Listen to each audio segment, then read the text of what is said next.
அல்லேலூயா. எல்லாம் சத்தமாக சொல்லுங்கள், அல்லேலூயா. அன்பார்ந்தவர்களே, இந்த நாளிலும் கூட தேவனுடைய பிள்ளைகள் வாழ்க்கையிலே ஒரு உயர்வையும் ஒரு மேன்மையும் ஒரு அற்புதத்தையும் அதிசயத்தையும் நாம் என்ன செய்ய வேண்டும்? பார்க்க வேண்டும். ஆனால் இன்று முதல் அவனை ஆசீர்வதிப்பேன் என்று வாக்குத்தத்தம் பண்ணினவர், நீ செய்கிற காரியமெல்லாம் வாய்க்கும் என்று வாக்குத்தத்தம் பண்ணினவர், நான் உன்னோடு இருந்து உன்னை கொண்டு பெரிய காரியங்களை செய்வேன் என்று வாக்குத்தத்தம் பண்ணினவர், நீ செய்வது எல்லாமே உனக்கு வாய்க்கும் என்று வாக்குத்தத்தம் பண்ணினவர், நீர்க்கால் ஓரமாக நடப்பட்ட இலை உதிரக்கிற மரத்தை போல உன்னை வளர பண்ணுவேன் என்று வாக்குத்தத்தம் பண்ணினவர், ஆபிரகாமின் வாக்குத்தத்தங்களை உனக்கு நான் தருவேன் என்று வாக்குத்தத்தம் பண்ணினவர், யாக்கோபின் ஆசீர்வாதம், ஆபிரகாமின் ஆசீர்வாதம், ஈசாக்கின் ஆசீர்வாதத்தை உனக்கு கொடுப்பேன் என்று வாக்குத்தத்தம் பண்ணினவர். இன்று நம்முடைய வாழ்க்கையிலே அது நடக்க வேண்டும். அந்த வாக்குத்தத்தத்தை பெற்ற ஜனங்களாய் நாம் இருக்க வேண்டும். ஆனால் இன்னைக்குள்ள காலகட்டத்திலே, இன்னைக்குள்ள ஒரு சூழ்நிலையிலே நாம் எப்படிப்பட்ட ஒரு வாழ்க்கை வாழ்ந்து கொண்டிருக்கிறோம்? நம்முடைய தேவன் யார்? அவர் எப்படிப்பட்டவர்? எப்படிப்பட்ட காரியங்களை அவர் செய்கிறவர்? நமக்கு என்னென்ன காரியங்களை அவர் செய்கிறவர் என்பதை அறியாமல் நம்முடைய மனதிலே, நம்முடைய எண்ணத்திலே, நம்முடைய சிந்தையிலே, நம்முடைய நினைவிலே அதை குறித்து சிந்திக்காமல் நாம் ஏதோ வேற ஒரு காரியங்களை நினைத்து கொண்டு நம்முடைய தேவன் ஒரு சாதாரணமான ஒரு தேவனாக படைத்தவரை நினைக்காமல், உருவாக்கியவரை நினைக்காமல், உலகப்பரமான எண்ணங்களுக்கு, உலகப்பர சிந்தனைகளுக்கும் நம்முடைய வாழ்க்கையை 75% உலகத்துக்கும் 25% கடவுளுக்கும் தேவனுக்கு கொடுக்க வேண்டிய நேரத்தை, தேவனுக்கு கொடுக்க வேண்டிய சமயத்தை கொடுக்காமல், எனக்கு உலகம் தான் வேணும், உலகப்பரமான காரியம் தான் வேணும் என்று சொல்லிக்கொண்டு இன்று அநேக மக்கள் இயேசுவை ஏற்றுக்கொண்டவர்கள் சரி, இயேசுவை ஏற்றுக்கொள்ளவர்கள் சரி, இப்படி உலக பக்கம் போகிற ஒரு சூழ்நிலை நாம் பார்க்க முடிகிறது. ஆனால் இந்த நாளிலே தேவனுடைய வார்த்தை உங்கள் மத்தியிலே கடந்து வருகிறது. அது என்ன என்று கேட்டால், ஏசாயா 5:13, ஏசாயா 5:13,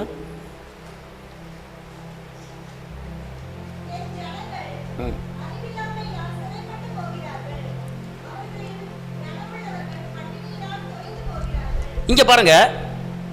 அப்ப நம்மளை பார்த்து சொல்றாரு, நீங்க எல்லாம் கனம் உள்ளவர்கள், நீங்க எல்லாம் மேன்மை உள்ளவர்கள். இந்த கனம் உள்ளவர்களா இருந்து பட்டினியால் தொய்ந்து போகிற ஒரு நிலைமை, கனம் உள்ளவர்களாக இருந்து சிக்கலுக்குள்ள வாழ வேண்டிய ஒரு நிலைமை, கனம் உள்ளவர்களாக இருந்து விளைவினத்திலே வாழ வேண்டிய ஒரு நிலைமை, கனம் உள்ளவர்களாக இருந்து நெருக்கத்தில் வாழ வேண்டிய ஒரு நிலைமை, கனம் உள்ளவர்களாக இருந்து தரித்திரத்தோடு வாழ வேண்டிய ஒரு நிலைமை, கனம் உள்ளவர்களாக இருந்து கையிட்டு செய்கிற வேலையை ஆசீர்வாதாமல் இருப்பது ஒரு நிலைமை. அப்ப இப்படிப்பட்ட ஒரு நிலைமை தான் இன்று நம்முடைய வாழ்க்கையில் இருக்கிறது. ஆனால் தேவன் சொல்லுகிறார், நீ கனப்படுத்தப்படுகிறாய், நீ கனம் உள்ளவனாய் இருக்கிறாய், நீ கனம் உள்ளவளாய் இருக்கிறாய், நீ சாதாரண ஆள் இல்ல, நீ கனம் பெற்றவள், நீ கனம் உள்ளவன். உனக்குள்ள ஒரு கனம் இருக்கிறது, உனக்குள்ள ஒரு மேன்மை இருக்கிறது, உனக்குள்ள அற்புதம் இருக்கிறது, உனக்குள்ள அதிசயம் இருக்கிறது, உனக்குள்ள வெற்றி இருக்கிறது, உனக்குள்ள உயர்வு இருக்கிறது, உனக்குள்ள ஜெயம் இருக்கிறது. நீ எல்லார் மக்களுக்கு மத்தியிலே நீ கனம் உள்ளவனாய் தான் இருக்க வேண்டுமே தவிர எல்லார் மத்தியிலே தலைகுனிந்து வெட்கப்பட்டு போக வேண்டிய அவசியம் கிடையாது. அதான் சொல்றாரு, என் ஜனங்கள் அறிவில்லை மேல் சங்கரமாக. அன்பார்ந்தவர்களே, ஆசீர்வாதத்தை பெற்றுக்கொள்ள வேண்டிய நாம் இந்த வேதத்திலே பார்த்துக் கொள்ளுங்கள். 410 இடத்துல ஆசீர்வாதம், 270 இடத்துல சாபத்தை பார்க்கிறோம். 410 இடத்துல ஆசீர்வாதம், 270 இடத்துல சாபத்தை பார்க்கிறோம். இந்த தேவன் ஒரு பக்கம் ஆசீர்வாதத்தை வைத்திருக்கிறார், ஒரு பக்கம் சாபத்தை வைத்திருக்கிறார். இன்று நாம் எதை வாஞ்சிக்கிறோம், எதை நேசிக்கிறோம், எதை எடுத்துக் கொள்கிறோம், எதை எடுத்துக் கொள்ளாமல் இருக்கிறோம், அது நம்முடைய கரத்திலே கொடுக்கப்பட்டிருக்கிறது. இன்று நம்முடைய சந்ததியை பெருக பண்ணுகிற கர்த்தர், நாம் என்ன தவறு பண்ணுகிறோமோ, என்ன தீங்கு நம்முடைய வாழ்க்கையில் நடக்கிறதோ, யாருக்கு நாம் தீங்கு விளைவிக்கிறோமோ, அது அப்படியே நம்முடைய வாழ்க்கையில் சம்பவிக்கும். அன்பார்ந்தவர்களே, நாம் எந்தெந்த காரியத்தை செய்ய வேண்டும், எந்த காரியத்தை செய்யக்கூடாது, ஏன் நம்ம வாழ்க்கை உயரவில்லை, ஏன் வாழ்க்கை செழிப்பாகல, ஏன் வாழ்க்கை மேன்மை அடையல, ஏன் நம்முடைய கைது செய்கிற வேலையில் முன்னேற்றம் இல்லை, என் வியாபாரத்தில் உயர்வில்லை, வியாபாரத்தில் ஏன் மேன்மை இல்லை, ஏன் நஷ்டங்களும் தோல்வியில் வந்து கொண்டு இருக்கிறது அப்படி என்று கேட்டால், நாம் தேவனுக்கு விரோதமாக எந்தெந்த காரியத்தை செய்து கொண்டு இருக்கிறோமோ அந்த காரியம் நமக்கு ஆசீர்வாதத்தை ஒரு தடை உண்டு பண்ணுகிறது. செய்கிற வேலையில் ஒரு முன்னேற்றம் இருக்கணும், ஆனால் நாம் ஒரு தவறு செய்யும் போது அது நம்மளுக்கு ஒரு பாதை தவறாகிறது. இன்னொரு வசனத்தை வாசிப்போம். உபாகம் 27:18, உபாகம் 27:18,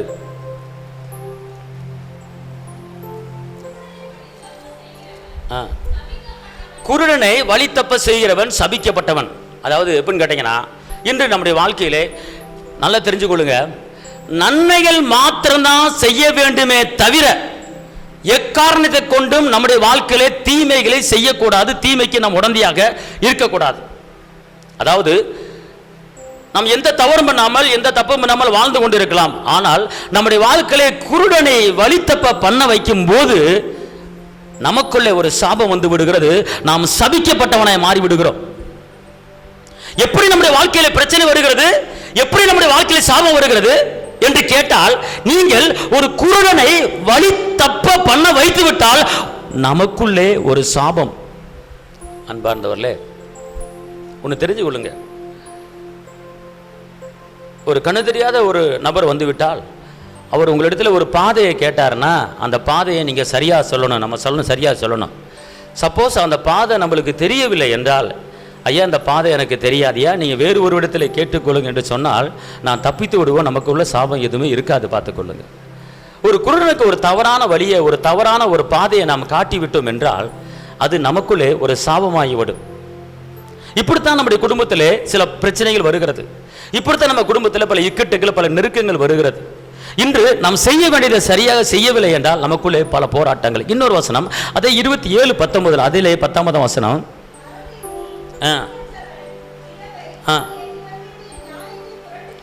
இவருடைய நியாயத்தை புரட்டுகிறவன் சபிக்கப்பட்டவன். இப்ப பாருங்க, சபிக்கப்பட்டவன் என்றால் சாபத்துக்கு உண்டானவன், சாபத்துக்குள் வாழ்கிறவன் என்று அர்த்தம் தான் சபிக்கப்பட்டவன். பார்த்துக் கொள்ளுங்க, இன்று நம்முடைய வாழ்க்கை கிறிஸ்துவ வாழ்க்கை ஒரு ஜெயம் கொடுக்கிற வாழ்க்கையாக இருக்கிறது.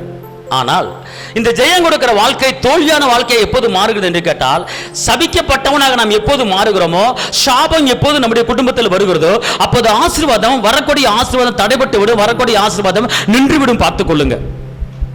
நான் சொல்லுகிற வசனத்தை நீங்க நல்லா நோட் பண்ணி கொள்ளுங்க. ஒரு விதவையோ ஒரு திக்கற்றவனையோ நீங்க அவர்களுக்கு ஒரு கெடுதல் நினைத்தா கூட, ஒரு தவறு செய்து விட்டால் கூட அது நம்ம சபிக்கப்பட்டவளை மாறிவிடுவோம். அன்பார்ந்தவளை, விதவைகள் காரியத்திலே நான் ரொம்ப கவனமாக இருக்க வேண்டும். முடிந்தால் நன்மை மாத்திரம் தான் செய்ய வேண்டுமே தவிர தீமைகள் நாம் என்ன செய்யக்கூடாது, செய்யக்கூடாது. பார்த்துக்கொள்ளுங்க. அடுத்து அது மாத்திரமல்ல, மார்க் 11:21 ஒரு வசனம் இருக்குது, வாசிங்க. யாரெல்லாம் சபிக்கப்பட்டவர்கள், யாரெல்லாம் சபிக்கப்பட்டவர்கள், மூன்றாவது காரியம் மார்க் 11:21.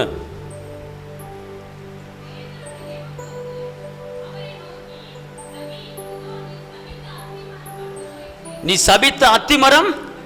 சரி, இந்த அத்திமரத்தை ஏன் சபித்தார்? சபிப்பதற்கு ஒரு காரணம் இருக்கிறது. சபிப்பதற்கு ஒரு காரணம் இருக்கிறது. இயேசு சும்மா சபிக்க மாட்டார். நல்லா தெரிஞ்சுக்கொள்ளுங்க. புதிய ஏற்பாட்டில் இயேசு ரோட்ல நடந்து போகும்போது அவருக்கு பசி உண்டாயிற்று, அவருக்கு பசி உண்டாயிற்று. ஆனால் அந்த பசியை போக்குவதற்கு இந்த மரத்தில் ஒரு கனி கிடைக்குமா, அந்த கனி கிடைக்குமா என்று மரத்தை பார்க்கிறார். அந்த மரத்தில் ஒரு கனியும் கிடையாது. ஆனால் மரம் நிற்கிறது, மரம் பச்சையா இருக்கிறது, மரம் வளர்ந்திருக்கிறது. ஆனால் அதனிடத்துல ஒரு கனி கூட என்ன செய்யல, இல்ல. அதனிடத்துல ஒரு கனி கூட என்ன செய்யல, இல்ல. அப்ப என்ன செய்யறாரு? நீ ஏன் இந்த பூமிக்கு பாரமா இருக்கிறாய், நீ கனி கூட மரமா இருக்கிறாய், அதனால் நீ வேரோட பட்டுப்போய் என்று அந்த மரத்தை சபிக்கிறார். அன்பார்ந்தவளே, இதோடைய கருத்து என்ன அப்படின்னு கேட்டா, இன்று தேவ பிள்ளைகளை நாம் வாழுகிறோம், இயேசுவின் பிள்ளைகளை நாம் வாழுகிறோம், ரட்சிக்கப்பட்டு வாழுகிறோம். ஆனால் இந்த பூமியிலே மரமாக வளர்ந்திருக்கிறோம். நம்மளை வளர்த்துட்டாரு, நம்மளை தண்ணி ஊற்றி நம்மளை பாதுகாத்து குழந்தையிலிருந்து நம்மளை வளர்த்து பெரிய மரமாக்கிட்டாரு. பெரிய மரமாக்கி உங்ககிட்ட ஏதாவது கனி கிடைக்குமா என்று அவர் எதிர்பார்க்கிறார். நீ சாதாரண ஒரு விதையா இருந்த, நான் பூமியில போட்டேன், உன்னை வளர்த்து விட்டேன், தண்ணி பாய்ச்சினேன், உரத்தை போட்டேன், நீ வளர்த்து பெரிய ஆள் ஆயிட்ட. உனக்கு எந்த ஆபத்தும் இல்லாமல், எந்த துஷ்டன் உன்னை தொடாத அளவுக்கு, உனக்கு எந்த ஒரு போராட்டம் வராத அளவுக்கு, பிசாசு வராத அளவுக்கு உன்னை சுற்றி வேலியடித்து உன்னை மரமாக, உன்னையும் உன் குடும்பத்தையும் உன் சந்ததியும் ஒரு மரமாக வளர்த்து நான் நிப்பாட்டி வச்சிருக்கிறேன். ஆனால் உன்னை வளர்த்த பிற்பாடு வளர்த்த கடமைக்கு நீ எனக்கு என்ன செய்தாய்?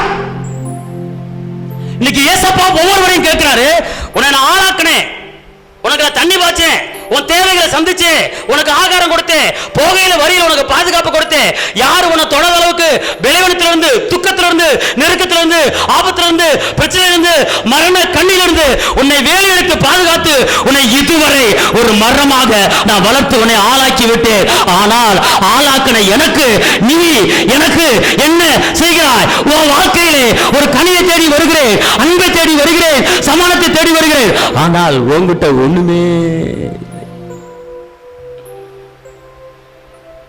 கனியை தேடி வருகிறார் இயேசுவானவர். இன்னைக்கு நம்ம ஒவ்வொருத்தரும் இயேசுவானவர் கனியை தேடி வருகிறார். நம்மளை வளர்த்தவருங்க, நம்மளை ஆளாக்குறவருங்க, நம்மளை படிக்க வச்சவருங்க, நம்மளுக்கு சுகத்தை கொடுத்தவருங்க, நமக்கு பலனை கொடுத்தவருங்க, நம்மளுக்கு குடும்பத்தை கொடுத்தவருங்க, பிள்ளைகளை கொடுத்தவருங்க, வேலையை கொடுத்தவருங்க, கசப்பா மாத்தினவருங்க, கீழே விழாதபடி தூக்கி எடுத்தவருங்க. அப்படிப்பட்ட தெய்வம் நம்மளை எல்லாத்தையும் ஒரு ஆளா ஒரு மரமா நிப்பாட்டி வச்சிருக்கிறாரு. நிப்பாட்டிட்டு, மகளே நான் உன்னை தெரிஞ்சுக்கிட்டேன், நீ என்ன தெரிஞ்சுக்கல, உனக்கு நான் பாதுகாப்பு கொடுத்துருக்கிறேன், நான் உன்கிட்ட வர்றேன், உன்கிட்ட பறிச்சு சாப்பிடும்படி, உன்கிட்ட பறிச்சு சாப்பிடும்படி ஒரு கனியை எதிர்பார்த்து வர்றேன் மகனே மகளே அப்படின்னு வரும்போது, அந்த மரம் அவர் வளர்த்த மரம் நம்மளுக்கு தண்ணி பாய்ச்சினார், உரத்தை போட்டார். எந்த மாடு கண்டு வந்து அந்த செடியை புடுங்காத அளவுக்கு பாதுகாத்து நம்மளை வளர்த்து ஒரு ஆலமரமா நிப்பாட்டிட்டாரு. ஆனா என் பிள்ளையை வளர்த்து விட்டுட்டேன், என் பிள்ளைகிட்ட ஏதாவது கிடைக்குமா அப்படின்னு சொல்லிட்டு அவர் தேடி வர்றார். எதை எதிர்பார்த்து வர்றாரு? எதை எதிர்பார்த்து வர்றாரு? கனியை எதிர்பார்த்து வருகிறார். கனியை எதிர்பார்த்து வருகிறார். கலாத்திர 5ஆம் அதிகாரத்தில் ஆவியின் கனியோ அன்பு. வாசிங்க.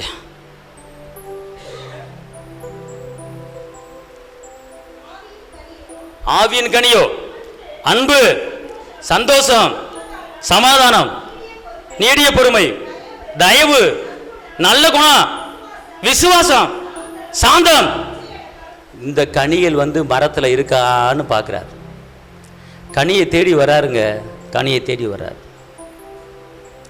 வளர்த்து விட்டவர், பாதுகாத்தவர், ஆபத்தில் எந்த ஒரு பிரச்சனை வராமல் நம்மளை கண்மணி போல காத்தவர் நம்மளை கனியை தேடி வர்றாரு. ஆனால் கனி ஒண்ணுமே இல்லை. இன்னைக்கு தேவ பிள்ளைகளாக நம்முடைய வாழ்க்கையில கனி இருக்கிறதா? அன்பு இருக்கிறதா? சமாதானம் இருக்கிறதா? விசுவாசம் இருக்கிறதா? நீடிய பொறுமை இருக்கிறதா? அப்படி இல்லை என்றால் அவர் சபிக்கிறதுக்கு காரணம் இருக்கிறது. அவர் சபிக்கிறதுக்கு காரணம் இருக்கிறது. காரணம் கனி இல்லை என்று அவர் சொல்லுகிறார். அன்பார்ந்தவர்களே, இயேசுவன் நம்மகிட்ட தேடி வரும்போது நம்மகிட்ட ஏதாவது கனி அவர் பறிக்கணும். ஒண்ணுமில்லாம மொட்டை கட்டையை மொட்டை மரமானது என்ன பிரயோஜனம்? வளர்த்து விட்டவருக்கு என்ன நன்றி கடன்? உருவாக்கினவருக்கு என்ன நன்றி கடன்? பாதுகாத்தவருக்கு என்ன நன்றி கடன்? ஆகாரம் கொடுத்தவருக்கு என்ன நன்றி கடன்? எந்த ஆபத்து வராமல் பாதுகாத்த தெய்வத்துக்கு நன்றி கடன்? ஒண்ணுமே இல்லை. ஒரு ஆலயத்துக்கு ஒரு சரியான நேரத்துக்கு வர முடியல, அப்புறம் நம்ம எப்படி கனி கொடுக்கிற மரமா இருக்க போறோம்? கொஞ்சம் யோசனை பண்ணி பாருங்க. அவருக்கு கொடுக்க வேண்டிய கணத்தை நம்ம கொடுக்குறோமா? ஒன்று தெரிஞ்சுக்கோங்க, கர்த்தர் காரியத்தில் ரொம்ப அசால்ட்டாக இருக்காதீங்க. கரெக்டாக நீங்கள் நியாய தீர்ப்பு இருக்காத தெரிஞ்சுக்கோங்க. 9 மணிக்குள்ள ஆராதனை, அதுக்குள்ள சரியா நீங்க வந்தீங்கன்னா தான் அவரை நீங்க கனப்படுத்துறீங்க. ஆனா நீங்க ஆராதனை சரியா அவருக்கு முக்கியத்துவம் கொடுக்கலன்னா அவரை நீங்க அசட்டை பண்றீங்க. நல்லா தெரிஞ்சுக்கோங்க, அவர் உங்களை அசட்டை பண்ணனா நீ நிக்க முடியாது, தெரியுமில? அவர் அன்புள்ளவர் தான், இரக்கமுள்ளவர் தான். ஆனா சாட்டை எடுக்க வேண்டிய இடத்துல சாட்டை எடுப்பாரு. ஒரு ட்ரெயின் 10 மணினா 10 மணிக்கு 9:45 போய் ரயில்வே ஸ்டேஷன்ல நின்றுறோம். உலகப்பரமான காரியம். ஆனா வானத்தை பூமி உண்டாக்கின சர்வ உனக்கு குடும்பத்தை கொடுத்தவர், பிள்ளையை கொடுத்தவர், உன்னை கரம் எடுத்து நடத்துகிற தேவனுக்கு நீ கொடுக்க வேண்டிய கணம் எங்கே? அசால்ட்டா பாக்குறதுனால தான் நீங்க லேட்டா வர்றீங்க. அவர் ஒரு ஓரத்தை ஓரம் கட்டி பாக்குறதுனால தான் லேட்டா வர்றீங்க. அவர் உங்களை ஓரம் கட்டினார் வச்சுக்கொள்ளுங்க, நடக்க முடியாது. இயேசுவின் நாமத்துல கர்த்தர் சாதாரண கர்த்தர் நினைச்சுக்கிட்டு இருக்கீங்களா? வானம் கொள்ளாதவர், அற்புத தெய்வம், அதிசய தெய்வம், உலக மக்கள் பாவம் தன்னை பலியாகி ஒப்பு கொடுத்த தெய்வத்துக்கு செய்யற நன்றி கடன். ஒரு கனி இல்லையா வாழ்க்கை? ஒரு கிறிஸ்தவ வாழ்க்கைனா ஒரு கனி கொடுக்கணுமையா? கனி செத்த வாழ்க்கை வாழ்றதோட செத்து போயிடலாம். ஒரு கனியா வாழ்க்கை கிறிஸ்தவ வாழ்க்கை இருக்கு. மரம் வளர்ந்து என்ன செய்ய? ஆலமரம் வளர்ந்து என்ன செய்ய? இளைய பச்சையா இருந்து என்ன செய்ய? உங்ககிட்ட கனி இருக்கிறதா? நீ கிறிஸ்தவ ஜீவன் ஜீவித்துக் கொண்டிருக்கிறாய், கிறிஸ்துவ பெயரை வைத்துக் கொண்டிருக்கிறாய், இயேசுவின் பிள்ளை என்று சொல்லிக் கொண்டிருக்கிறாய். உன்கிட்ட கனி இருக்கிறதா? கனி இல்லாத வாழ்க்கை. நீ ஒரு செத்த வாழ்க்கை வாழ்ற, அழிஞ்சு போற வாழ்க்கை வாழ்ற, உருப்படாத வாழ்க்கை வாழ்ற. நீ உருப்பட வேண்டும் என்றால் நீ கனி கொடுக்கிற வாழ்க்கை வாழ வேண்டும். கர்த்தருக்கு முக்கியத்துவம் கொடு. அவர் உன்னை வாழ வைப்பாரு, உன் குடும்பத்தை வாழ வைப்பாரு, உன் சந்ததியை வாழ வைப்பாரு. பிள்ளைகளின் பிள்ளை சமானத்தை பார்ப்ப. இதை விட்டு விடு. கர்த்தரை ஓரம் கட்டிட்டு கர்த்தரை அசட்டை பண்ணினா நீ அசட்டப்பட்டு விடுவ. ஜாக்கிரதை. அவரை சேவிக்கிறதுக்கு ஆராதிக்கிறதுக்கு நேரத்தை கொடுக்கவில்லை என்றால் உனக்கு எங்கே ஆசீர்வாதம் வரப்போகிறது? என்னை கனப்படுத்தவில்லை, கனப்படுத்த என்று சொல்லுகிறார். கர்த்தர் காரியத்தில் அசால்ட்டா இருக்காதீங்க, அசால்ட்டா இருக்காதீங்க சொன்ன உங்க நன்மைக்கு தானே. அன்பார்ந்தவர்களே, கவனமான ஒரு வாழ்க்கை. இயேசுடைய வருகை மிகவும் மிகவும் மிகவும் சமயமாகிவிட்டது. நறுக்கி போய் சொல்லு அப்படிங்கிறார் இயேசுவானவர் சீசர் இடத்துல. நறுக்கி போய் சொல்லு. கர்த்தரை வந்து வானம் கொள்ளாதவர், வானம் அவருடைய சிங்காசனம், பூமியோட பாதப்படி. அப்புறப்பட்ட உன்னதமான பெரிய தேவனுக்கு கொடுக்க வேண்டிய கனம் எங்கே? அவர் உண்மையா நாம் சேவிக்கிறோமா? உண்மையை நாம் ஆராதிக்கிறோமா? ஆயத்தமாக வேண்டாமா? கர்த்தர் திடீர்னு திருடனை போல வருவாரு. எப்ப வருவாருன்னு தெரியாது. ஒருத்தனை போட்டுட்டு ஒருத்தனை தூக்கிட்டு போயிடுவாரு. 7 வருஷம் அந்திக்கிருத்த ஆட்சி. கவனம் கவனம். கர்த்தரை மட்டும் தயவுசெய்து ஓரம் கட்டிடாதீங்க. கர்த்தரை மட்டும் ஓரம் கட்டிடாதீங்க. அவர் உங்களை ஓரம் கட்டினா நிற்க முடியாது. என் ஜனங்கள் அறிவில்லாமல் சங்கடமாக்கிறார்கள், அவர்கள் வேதத்தை மறந்தார்கள், நான் அவர்கள் பிள்ளைகளை மறந்து விடுவேன். ஓசியா 4:6. நீ வேதத்தை மறந்தாய், பைபிளை மறந்தாய், சத்தியத்தை மறந்தாய், அவரை மறந்தால் நான் உன் குடும்பத்தை மறந்து விடுவேன். என்னை மறந்தார் என்று அவர் வாக்கு பண்ணுகிறார். என்னை மறந்தார் என்று அவர் சொல்லுகிறார். என்னை நேசி என்று அவர் சொல்லுகிறார். அவர்தான் வாழ்வுக்கு வழி, அவர்தான் சத்தியம், அவர்தான் ஜீவன். அவரால் அன்றி ஒருவரும் பரலோகத்துக்கு வர முடியாது. உலகபரமான காரியங்களுக்கு நாம் சரியாக கடந்து போகிறோம். ஆனால் கர்த்தருடைய காரியத்தில் சரியாக நடக்கிறோமா? நாம் அசால்ட்டு அசால்ட்டு அசால்ட்டு. அவர் நம்மளை அசால்ட்டா என்ன நம்ம நிற்க முடியாது. அது மாத்திரமல்ல, எரேமியா 17:5, எரேமியா 17:5, ஷபா ஹபா ஹபா ஹபா, எரேமியா 17:5. சீக்கிரம்.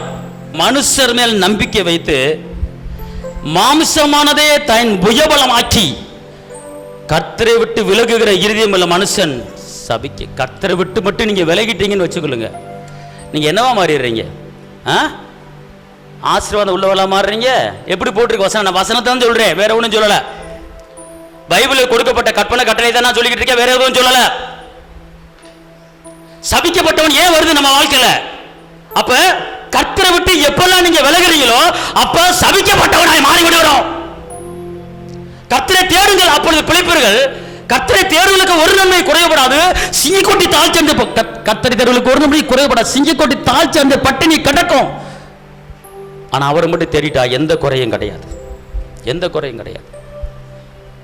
கர்த்தரை விட்டு விலகுகிற இருதயம். இன்னைக்கு எத்தனை பேர் கர்த்தரை விட்டு விலகி போய்கிட்டு இருக்காங்க? ஏன் குடும்பத்தில் சாபம் வருது? ஆண்டவரை மையப்படுத்த நேரம் இல்லை, கர்த்தரை துதிக்க நேரம் இல்லை, ஜெபிக்க நேரம் இல்லை, ஆலயத்துக்கு வருவதற்கு நேரம் இல்லை, எனக்கு வேலை தான் முக்கியம், குடும்பம் தான் முக்கியம் அவனு போய்கிட்டு இருந்தா நீங்கள் சபிக்கப்பட்டவர்களாய் மாறிவிடுவீர்கள். கவனம்.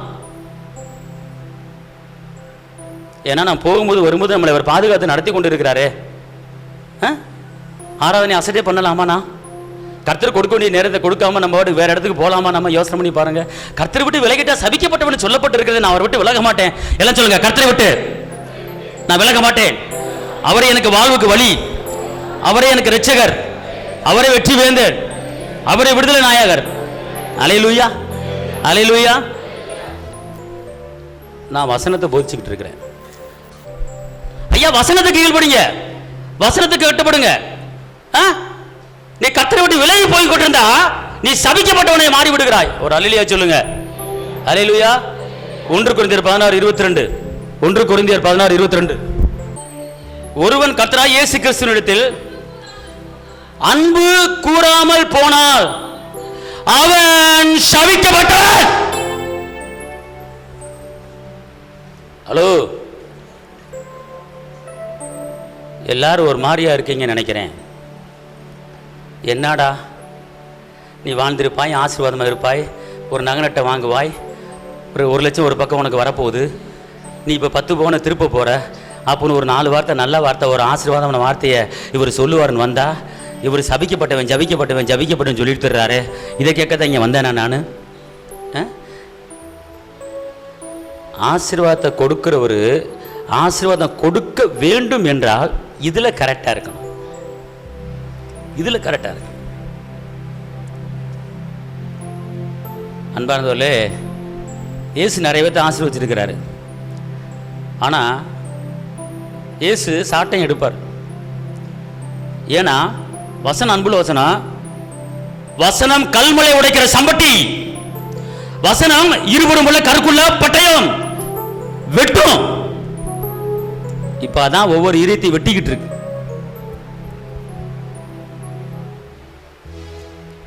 யாருங்க பழைய ஏற்பாடு காலத்துல சாம்பம் இருந்துச்சு, ஏசப்பா சிலுவையில் செஞ்சு முடிச்சிட்டாருன்னு சொல்லலாம். ஆனால் அந்த புதிய ஏற்பாட்டில் ஏசப்பா மரித்து அடக்கம் பண்ணப்பட்டு பரலோகத்துக்கு போன போய்ப்பார். கொரிந்தி பட்டணத்துக்கு பவுல் அடிக்கிறார் எழுகிற ஒரு வார்த்தை தான், இயேசு மேலே எவன் ஒருவன் அன்பு கூறாமல் இருக்கிறானோ அவன், எல்லாம் சொல்லுங்க, இயேசு மேல அன்பு கூறாதவன் சபிக்கப்பட்டவன். அதனால நான் இயேசுவை அன்பு கூறுவேன், இயேசுவை நேசிப்பேன். அன்பார்ந்தவர்கள், அவர் இல்லைன்னா நம்ம இல்லை. நீங்க எல்லா உலக அன்பை காட்டிலும் இயேசு மேல் அன்பு வைக்க வேண்டும். இயேசு மேல் அன்பு வைக்கவில்லை என்றால் நாம் சபிக்கப்பட்டவர்களாய் மாறிவிடுகிறோம். நான் அவரை ரொம்ப நேசிக்கிறேன், இவர் ரொம்ப நேசிக்கிறேன் அப்படின்னு சொல்வதை விட்டு விட்டு நான் இயேசுவை தான் ரொம்ப நேசிக்கிறேன், அதுக்கப்புறம் தான் மற்ற நேசம் எல்லாம் என்று நீங்கள் சொல்லி பாருங்க. இயேசுவை விட்டு விட்டு நான் அவரை நேசிக்கிறேன் இவரை நேசிக்கிறேன் அப்படின்னா இயேசுவை ஓரங்கட்டுறது கிடையாது. இயேசுவை மட்டும் அன்பு கூறாமல் ஓரங்கட்டி விட்டால் சபிக்கப்பட்டவர்களாய் மாறிவிடுவோம். இயேசு மேல் அன்பு கூறாதவன் சபிக்கப்பட்டவன்.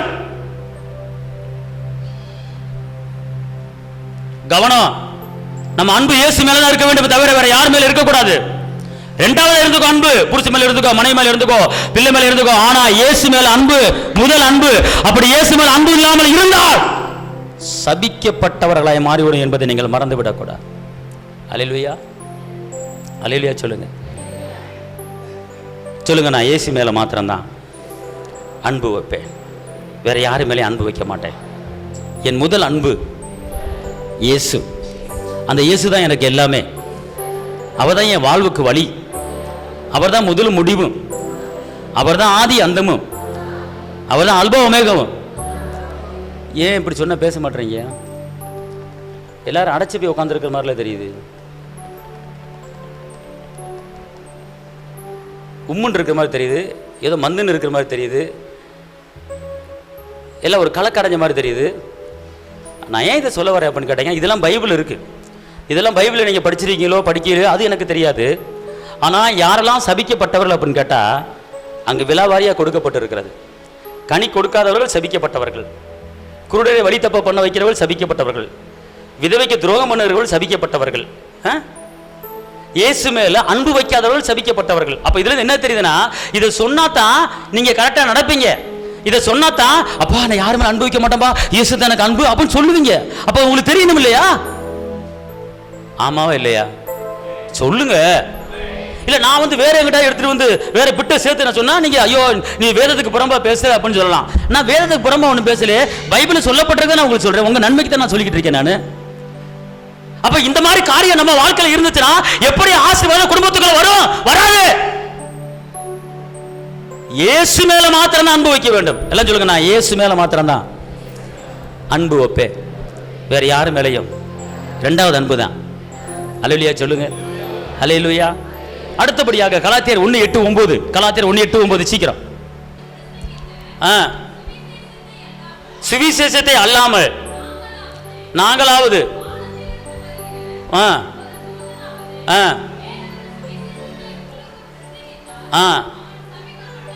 பார்த்தீங்களா, வேறொரு சுவிசேஷத்தை யார் ஒருவன், அதாவது பூமியில இருக்கிறவனா இருந்தாலும் சரி, பரலோகத்திலிருந்து தூதர்கள் இறங்கி வந்து போதிச்சாலும் சரி, அவன் சபிக்கப்பட்டவன் என்று சொல்லப்பட்டிருக்கிறது. அன்பார்ந்தவர்களே, இந்த வேதத்தில் சொல்லப்பட்ட சுவிசேஷத்தை தவிர வேறொரு சுவிசேஷத்தை எவன் ஒருவன் பூமியில் இருக்கிறவனா இருந்தாலும் சரி, பரலோகத்தில் இருக்கிற தூதனா இருந்தாலும் சரி, அவன் சபிக்கப்பட்டவனாய் மாறிவிடுவான் என்று வேதம் சொல்லுகிறது. அன்பார்ந்தவர்களே, இயேசுதான் இரட்சகர், இயேசுதான் வெற்றி வேந்தன், இயேசுதான் இந்த விடுதலை நாயகர் என்று ஒரு சுவிசேஷம் அறிவிக்கும் போது அது பலன் தருகிறதா இருக்கிறது. ஆனால் வேற ஒரு சுவிசேஷத்தை, இதில் இல்லாத சுவிசேஷத்தை வேற ஒருவன் எவன் ஒருவன் அறிவிக்கிறானோ அவன் சபிக்கப்பட்டவன் என்று சொல்லப்பட்டிருக்கிறது. அன்பார்ந்தவர்களே, நல்லா தெரிஞ்சு கொள்ளுங்க, நாம் கவனமாக நடக்க வேண்டும். எதை பேச வேண்டும், எதை பேசக்கூடாது, எப்படி இருக்க வேண்டும், எப்படி இருக்கக்கூடாது என்கிற காரியத்திலே ஒரு கவனமாக நாம் என்ன செய்ய வேண்டும், இருக்க வேண்டும். அன்பார்ந்தவர்களே, ரோமரில் ஒரு வசனம் இருக்கிறது 2:1 என்ன சொல்லுதுன்னா, வாசிங்க. ரோமர் 2:1 மற்றவர்களே குற்றவாளியாக தீர்க்கிறவனே, நீ யாராலும் சரி போக்கு சொல்றதுக்கு ஒன்றும் இடம் கிடையாது.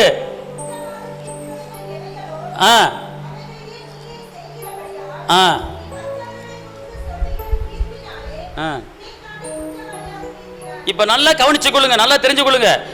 நீங்கள் யாரே ஒருத்தரை குற்றவாளியாக சொல்லுகிறீங்களோ அது உங்களுக்கு ரிட்டர்ன் வந்துவிடும். அதாவது போக்கு சொல்ல நீ யாரானாலும் சரி, நீ பெரிய அதிகாரியா இருக்கலாம், நீ பெரிய படிச்சவனா இருக்கலாம், உன் கையில் அதிகாரம் இருக்கு, உனக்கு கோடிக்கணக்கான சொத்து இருக்கு, அதான் சொல்லப்பட்டிருக்கு.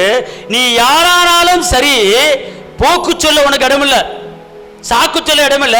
நீ குற்றமாக தீர்க்கிறவள் எவைகளோ அவைகளையே நீ செய்கிறபடியால் நீ மற்றவளை குறித்து சொல்லுகிற தீர்ப்பின்படியே உன்னைத்தானே குற்றவாளியாக தீர்க்கிறாய்.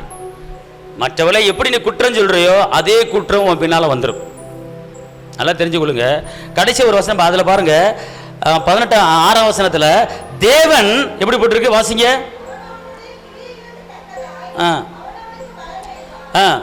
சோர்ந்து போகாமல் நற்கிரியைகளை செய்து மகிமையையும் கனத்தையும் அழியாமையும் தேடுவதற்கோ நித்திய ஜீவன் என்ன செய்வாரா, அளிப்பார். நித்திய ஜீவனை பெற்றுக் கொள்வதற்கு நீங்க புறங்கூறி இருந்தீங்கன்னா நித்திய ஜீவனை பெற முடியாது. நீங்க ஒரு ஆளை குற்றப்படுத்தி குறை பேசி பேசிக்கிட்டு இருந்தீங்கன்னா, இங்கிட்டு இருக்கிறது அங்கிட்டு சொல்லி அங்கிட்டு இருக்கிறது சொல்லி குற்றப்படுத்திக்கிட்டு இருந்தீங்கன்னா உங்களுக்கு நியாய தீர்ப்பு. நல்லா தெரிஞ்சுக்கொள்ளுங்க, உங்களுக்கு பரலோகம் கிடையாது.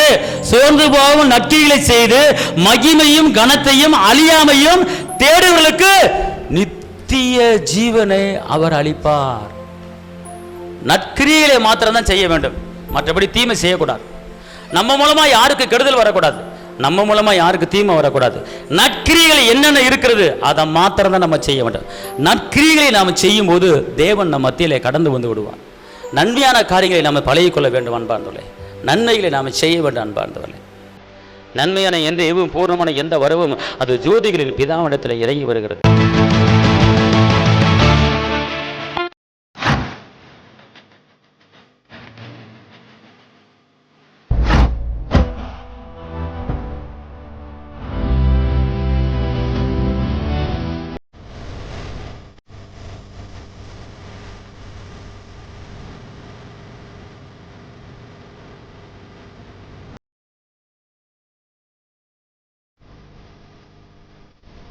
உங்கள் வாழ்க்கையில் போராட்டமா, கண்ணீரா, வேதனையா?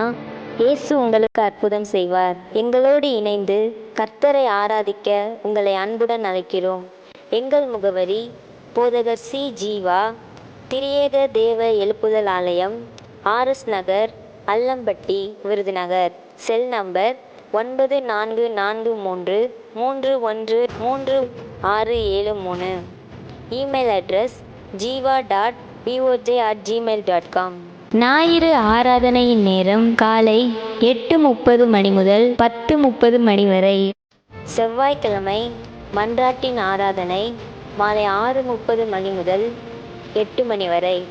வெள்ளிக்கிழமை உபவாச கூட்டம் காலை 10 மணி முதல் 12 மணி வரை.